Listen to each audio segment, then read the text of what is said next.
Now, author Kurt Vonnegut addresses the 110th graduating class of Agnes Scott College in Decatur, Georgia. Mr. Vonnegut has written 11 novels, including Slaughterhouse-Five and more recently, Timequake. We must be very close to a powerful transmitter for CNN, right? Anybody know where it is? Anybody know where that transmitter is? Can't point it out. Anybody know where Jane Fonda is? Now, in the early days of radio, I remember people living too close to the transmitter of station KDKA in Pittsburgh used to hear soap operas in their bridge work and their mattress springs. And now CNN plays such a big part in the lives of so many Americans, including my own, that we might as well be hearing Wolf Blitzer and Christiana Amanpour in our bridge work and mattress springs. And I won't lie to you today. The news from CNN can be really bad. But I also give you my word of honor that you before me, the class of 1999 at Agnes Scott College, are near the very top of the very best news I can ever hear. By working as hard at becoming wise and reasonable and well-informed, you have made our little planet a saner place than it was before you got here. So thank you for that. God bless you and the faculty of this college and those who made it possible for you to go from strength to strength here. Thanks to all of you, the forces of ignorance and brutality have lost again. Not that there hasn't been a lot of good news along with the bad long before you got here. I'm talking about the birth of works of art, music, paintings, statues, buildings, poems, stories, plays, essays, and movies, you bet, and humane ideas, which make us feel honored to be members of the human race. What can you yourselves contribute? Well, you've come this far anyway, and it wasn't easy, and I now recite a famous line by the poet Robert Browning with one small change.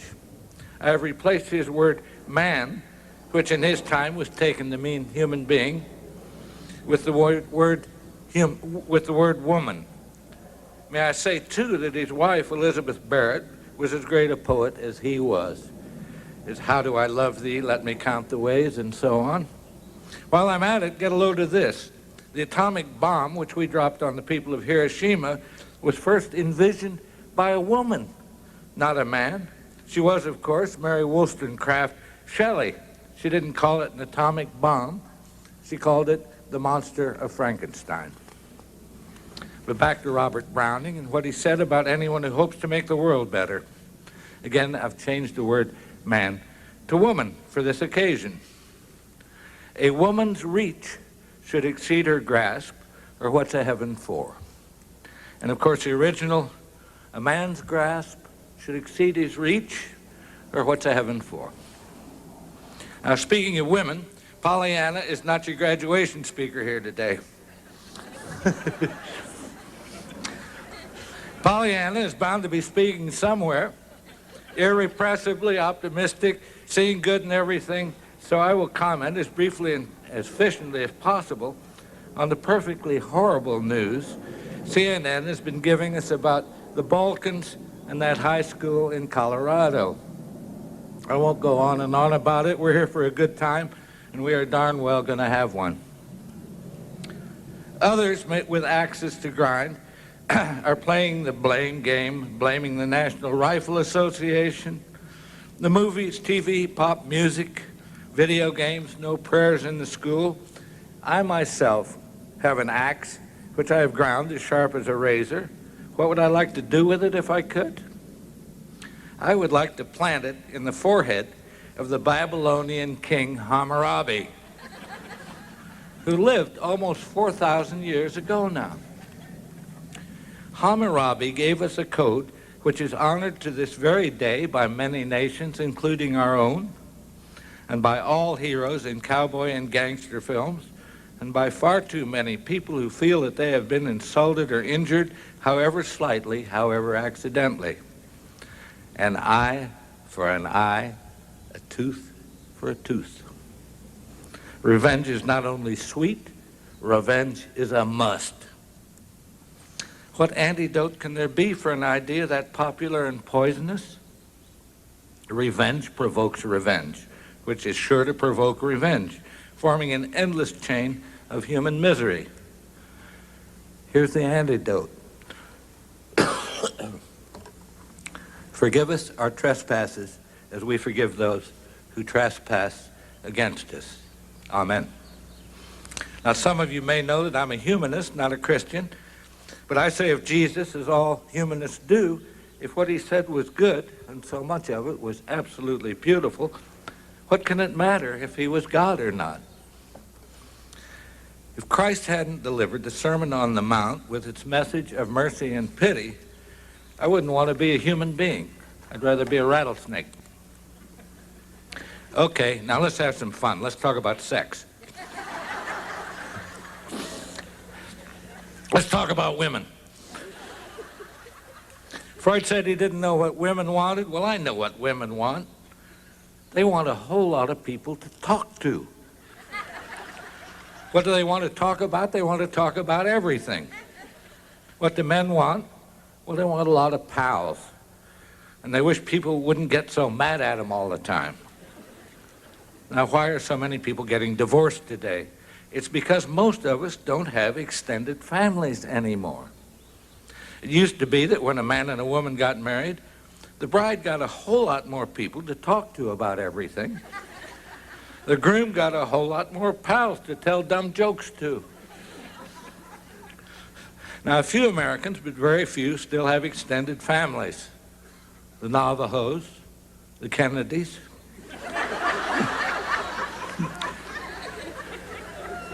But most of us, if we got married today, are just one person for the other person. The groom gets one more pal, but it's a woman.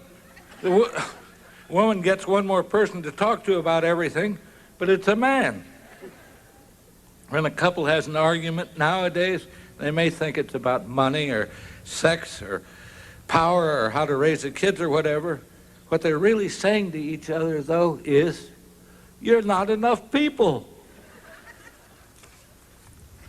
I met a man in Nigeria one time, an Igbo who had 600 relatives he knew quite well.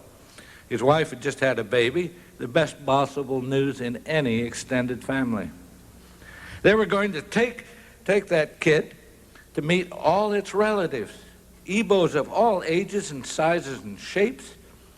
It would even meet other babies, cousins not much older than it was. Everybody who was big enough and steady enough was going to get to hold it, to cuddle it, to gurgle to it, and say how pretty it was or how handsome. Wouldn't you have loved to be that baby? Now, I sure wish I could wave a wand and give every one of you an extended family. Make you an Igbo or a Navajo or a Kennedy. Least I can do is give you health tips. I've already mentioned sunscreen. And don't smoke cigarettes, which are as evil as Slobodan Milosevic. But cigars are good for you. They are so healthful that there's a magazine devoted to their enjoyment, with cigar-smoking role models on the cover, athletes, movie stars, rich guys. Why not the Surgeon General? Cigars, of course, are made of trail mix, a blend of raisins, cashews, and granola, which has been soaked for a week in maple syrup. So to celebrate the end of your graduation day, why don't you eat a cigar at bedtime? No cholesterol. Guns are also good for people. No nicotine and no cholesterol. Ask your congressperson if that isn't true. Incidentally, if somebody asks you whether you are a liberal or a conservative, tell them this. Listen, Buster, I'm a graduate of Agnes State College in Decatur, GA, zip code 30030. They taught me to think for myself there. You want to know if I'm a liberal or a conservative? I'm both of those and neither one. Go jump in the lake, go climb a tree. I have so far quoted Robert and Elizabeth Barrett Browning and Hammurabi and Jesus Christ. I now give you Sir William Gilbert of the team of Gilbert and Sullivan. I often think it's comical how nature always does contrive that every boy and every gal that's born into the world alive is either a little liberal or a little conservative. And while I'm at it, why don't I give you Eugene Victor Debs, the great labor leader who ran for president 3 times on the socialist ticket and who died in 1926 when I was 4 years old. As long as there is a lower class, I'm in it. As long as there is a criminal element, I am of it. As long as there is a soul in prison, I am not free. Now that's worth repeating. As long as there's a lower class, I'm in it. As long as there is a criminal element, I am of it. As long as there is a soul in prison, I am not free. Wouldn't you like to say that when you get out of bed every morning with the roosters crowing? As long as there is a lower class, I'm in it. As long as there's a criminal element, I'm of it. As long as there's a soul in prison, I am not free. Excuse me. I beg your pardon. I'm receiving signals from CNN in my bridge work. Wolf Blitzer and Christiana Amanpour. Wolf Blitzer and Christiana Amanpour, wait a minute, say CNN's military consultants are unanimous in feeling that our revenge on the Serbs for their revenge on the Kosovars has gone about as well as could be expected. The Code of Hammurabi, revenge, an eye for an eye, a tooth for a tooth, always works that way, about as well as can be expected. Wait a minute, somebody else is speaking. No, it's not Wolf, it's not Christiana. Whoever it is, and I'll bet she's blonde. She's saying I can lose 30 pounds in 30 days. And never once feel hungry. Okay, she's gone now, thank goodness. My bridge work has fallen silent of its own accord. I thought for a minute there I was going to have to ask somebody for dental floss. High tech, how would that have been for high tech, tuning out CNN with dental floss? How I love high tech. Forbes magazine asked a bunch of us a while back to name our favorite technologies. I said the Encyclopedia Britannica on a shelf because it's alphabetical. My address book, also alphabetical. And the mailbox on the corner. Putting a letter in the mailbox is like feeding a great big bullfrog painted blue. You know what its lid says to me when I close it? Ribbit, it says. Don't give up on books. They feel so good. Their friendly heft and sweet reluctance of their pages when you turn them with your sensitive fingertips. A large part of our brains is devoted to deciding whether what our hands are touching is good or bad for us. Any brain worth a nickel knows books are good for us. Computers are insincere. Books are sincere. And don't try and make yourself an extended family out of the spooks on the internet. Get yourself a Harley and join Hell's Angels instead. All right, let's stop kidding around and get down to the nitty-gritty. You know what you are, class of 1999? You are a bunch of Eves. And now that you've eaten the apple of knowledge, you're getting kicked out of here.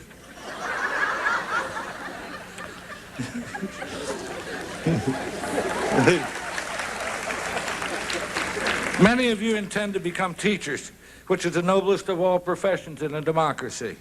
Teachers can be so good for this country, but only if their classes can be cut to 18. Teaching is friendship, and nobody can deal intelligently with more than 18 friends at any given time. And only well-informed, warm-hearted people can teach others things they'll always remember and love. Computers and TVs can never do that. A computer teaches a child what a computer can become. An educated human being teaches a child what a child can become. Now, some of you will become mothers. These things happen. If you should find yourself sidelined in this fashion, remind yourself of these lines by the 19th century white male poet William Ross Wallace. The hand that rocks the cradle rules the world. That being the case, you might teach the kid a couple of things it should say every day. Forgive us our trespasses as we forgive those who trespass against us, and as long as there's a soul in prison, I'm not free. Ideals too attainable? Class of 1999, let me impress on you that ideals by their very definition can never be too high. For children or anyone, a child's reach should exceed its grasp, or what's a heaven for? Now, this wonderful speech is almost nearly twice as long as the most efficient, effective oration in American history, which is Abraham Lincoln's Gettysburg Address. Lincoln, incidentally, was killed by a two-bit actor exercising his right to bear arms.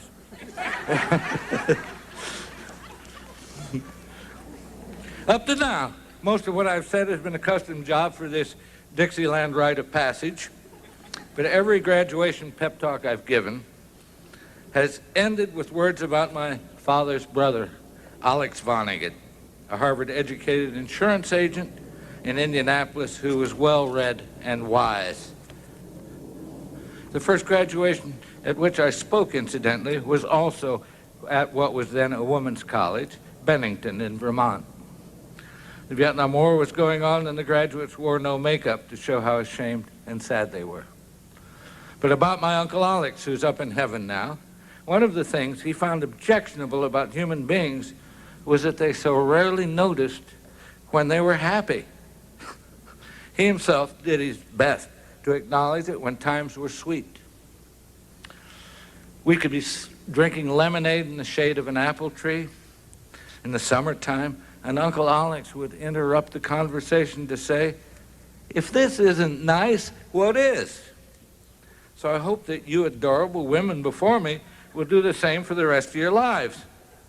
When things are going well, sweetly and peacefully, please pause a moment and then say out loud, "If this isn't nice, what is?" Let that be the motto of the Agnes Scott College, class of 1999. If this isn't nice, what is? Now, that's one favor I've asked of you. Now I ask for another one. I ask it not only of the graduates, but for everyone here, including President Mary Brown Bullock. Where are you? I want a show of hands after I ask this question, and keep your eyes on Dr. Bullock. How many of you have had a teacher at any level of your education who made you more excited to be alive, prouder to be alive than you had previously believed possible? Hold up your hands, please. What's she doing? Okay. All right. Now take down your hands and say the name of that teacher to someone sitting or standing near you.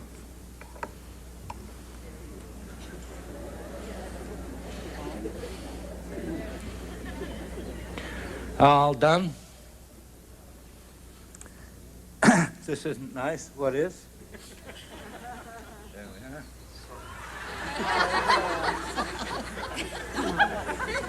Good luck, and I thank you for your...